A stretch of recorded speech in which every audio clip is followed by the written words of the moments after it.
खासदार संजय जाधव आज परभणीमध्ये दाखल होणार आहेत अशी माहिती मिळते। बंडखोरीनंतर पहिल्यांदाच संजय जाधव जे आहेत ते परभणीमध्ये दाखल होणार आहेत आणि त्यामुळे त्यांच्या संपर्क कार्यालयाबाहेर आपण बघतोय की कार्यकर्ते आता जमायला सुरुवात झालेली आहे। मोठ्या घोषणाबाजी करत या ठिकाणी कार्यकर्ते जे आहेत ते जमायला सुरुवात झालेली आहे। ज्यांच्यावरती उद्धव ठाकरे यांनी कारवाई केली होती ते जिल्हा प्रमुख आपल्या सोबत आहेत, गंगाप्रसाद आनेरावजी आपल्या सोबत आहेत। काय पहिली प्रतिक्रिया, कधी दाखल होणार आहेत खासदार संजय जाधव? खासदार संजय जाधव साहेब आज नांदेडला 5 वाजता येणार आहेत आणि त्याच्यानंतर खासदार साहेबाला आणण्यासाठी या परभणी जिल्ह्यात त्यांचं आगमन होण्याच्या अगोदर एक 200-300 फोर व्हीलर त्यांना आणण्यासाठी कार्यकर्ते जाणार आहेत आणि आल्यानंतर दत्तधाम परिसर वसमत रोडून ते त्यांच्या घरापर्यंत एक 2000 मोटरसायकलची रॅली आहे। पण मागच्या 2 दिवसापूर्वी परभणी जिल्ह्यातलं मानवत तालुक्यातलं एक यशवाडी म्हणून मारुतीरायाचं देवाचं तीर्थक्षेत्र आहे, तिथे एक मोठी दुर्घटना झाली। त्या दुर्घटनेमुळं परभणी जिल्ह्यामध्ये खासदार साहेबांनी सर्व कार्यकर्त्यांना सहकाऱ्यांना सांगितलं आहे की कुठेही गाजावाजा करायचा नाही, कुठेही फटाकड्या वाजायचं नाही, कुठं बॅनर लावायचे नाही, बँडबाजा असं कुठलंच अतिशोक्ती करायचं नाही। पण साहेब यायलेत कळाल्यानंतर साहेबांनी जो घेतलेला निर्णय ते कार्यकर्त्याच्या आग्रह खातीर घेतलेला होता, म्हणून कार्यकर्ते काही थांबायला तयार नाहीत। हजारे कार्यकर्ते नांदेडला एअरपोर्टवर जाणार आहेत आणि ते एक 5-6 हजार कार्यकर्ते 2-3 हजार मोटरसायकलवर दत्तधाम ते घरापर्यंत निघणार आहेत। त्यांनी जो काही निर्णय घेतला त्याच्यानंतर उद्धव ठाकरे सेनेकडनं आव्हानं दिली जातात की गाडी फोडू, त्यांना जिल्ह्यामध्ये फिरू देणार नाहीत, अशा पद्धतीनं शिवसैनिक आव्हानं करतात। त्या आव्हानाला कसं बघता तुम्ही? खासदार साहेबांनी ज्या दिवशी निर्णय घेतला, एक 4-5 दिवसा रविवारी सोमवारपासून बातम्या सुरू झाल्या। तुम्ही बघत असाल परभणी जिल्ह्यामध्ये 9 तालुके येतात। 9 तालुक्यामध्ये मला वाटते काहीतरी गंगाखेड शहरामध्ये 7-8 लोक होते आणि पाथरीमध्ये एक 10-12 लोक होते, असे 2-3 तालुके आणि सोनपेठला होते। तर आमचे कार्यकर्ते दुग्ध अभिषेक करायला कुठं 500 होते, कुठं 400 होते। आणि राहिला आव्हानाचा विषय, तर त्यांना माहीत नाही की खासदार साहेबाचा आणि त्यांचा जन्मच हा शिवसेना मोठा करण्यात झालेला आहे। तर हे आव्हान एक आता बोलण्याचा वरच्या वरिष्ठांनी बोलल्यामुळं इथलं कोणी लोकलचं बोललं नाही, इथल्या लोकलच्याला बोलू द्या, मग त्या आव्हानाला कसं उत्तर द्यायचं त्यावेळेस आम्ही देऊ।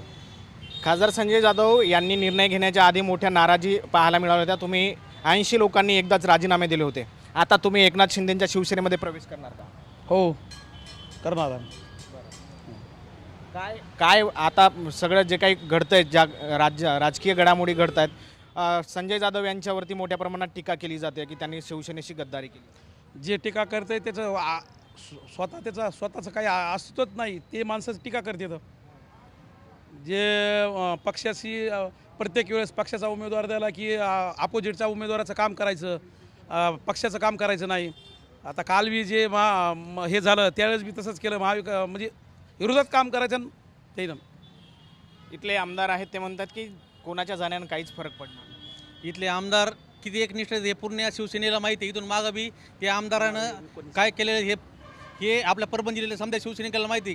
2019ची निवडणूक होती, ते विटेकर त्याचा कोणतरी पाहुणा रावणा काहीतरी आहे अशी चर्चा आहे किंवा आहे। त्यांनी पूर्ण त्या आपलं पैसा सगळं त्याला पूर्ण पाठिंबा द्यायला इथल्या जे आमदार जे आहे राहुल पाटील त्यानं पूर्ण पाठिंबा देऊन, पूर्ण पैशाचा पाठिंबा सगळं त्याला देऊन त्याची मदत केलेली आहे। आणि 2024ला बी आपल्याला पूर्ण माहिती आहे की इथल्या आमदारांना काय केलेलं आहे। त्याचे ते आमदाराला सामान्य कार्यकर्त्याचं काय परिस्थिती आहे त्याला काही माहीत नाही। तो आमदार म्हणजे प्रिन्स बाबा आहे, ते मोठ्या घरातला पहिल्यापासून त्याच्या हॉस्पिटल असेल, शाळा असतील, कॉलेज असेल, भरपूर तो आपला पूर्ण पैशावाला माणूस आहे। त्याच्यामुळे त्याला सामान्य कार्यकर्त्याचं काय आहे हे काही माहीत नाही। त्याच्यामुळे त्या आमदारानं खासदार संजय जाधव यांच्याविषयी काही बोलण्याचे अधिकार नाही त्या माणसाला। आणि शिवसेनेने सगळं काही केलं आहे, 3 वेळेस खासदारकी, 2 वेळेस आमदारकी, हे सगळं सोडण्याची वेळ आली। आता नुकत्याच ज्या जिल्हा परिषद झाल्या त्या जिल्हा परिषदला पक्षानं काही वेळ दिला नाही। खासदार साहेबांना वेळ मागितला, पक्ष नेतृत्वाला आम्हाला एखादी सभा द्या। आमच्याच जे पक्षातले जे वरिष्ठ होते त्यांना आमच्या परभणी ग्रामीणच्या जिल्हा परिषदच्या सीटा पाडल्या।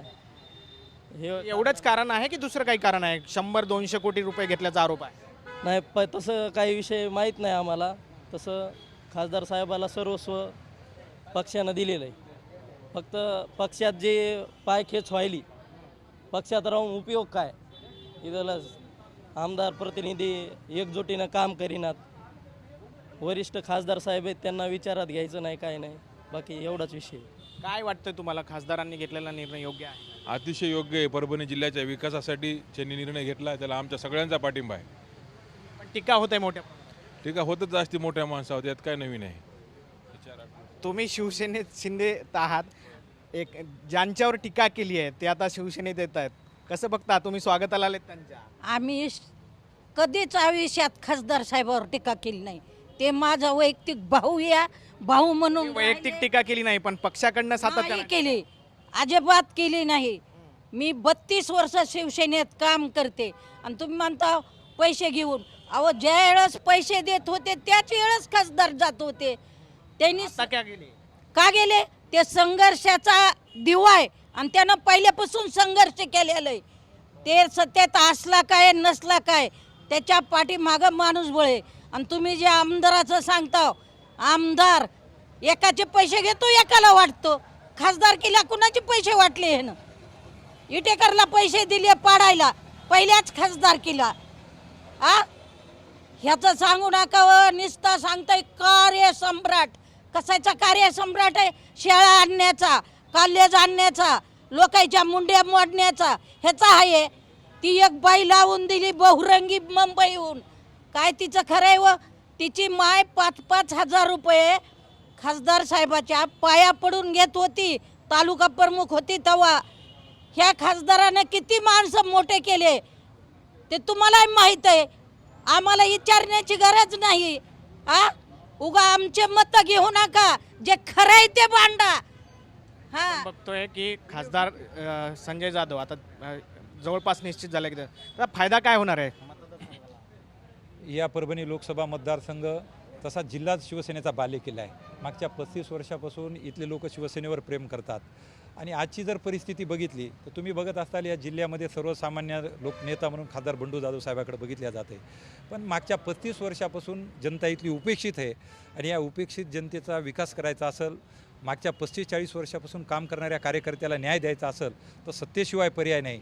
आणि तुम्ही बोलताना एक म्हणलेत की उद्धव ठाकरे आम्हाला वेळ देत नाहीत. वेळ नाही दिला तर निवडून कसे आले? नाही असं म्हणायचं नव्हतं त्यांना तुम्ही आता ज्यांना विचारलं तो एक तालुका लेवलचा कार्यकर्ता आहे. जसं आज एकनाथ शिंदे साहेब डेप्युटी CM आहेत या महाराष्ट्र राज्याचे, पण ते गणातसुद्धा गेलेत.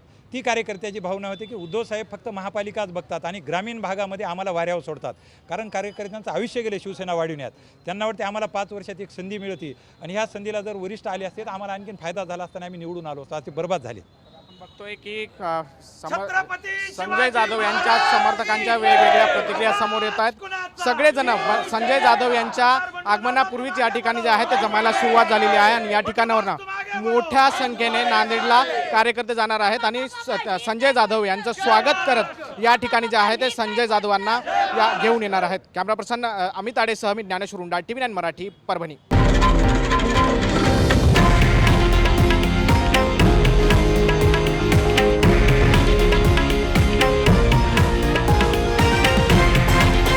हे आहे देशातील नंबर 1 न्यूज नेटवर्क आणि आपण पाहत आहात TV9 मराठी, एकमेव.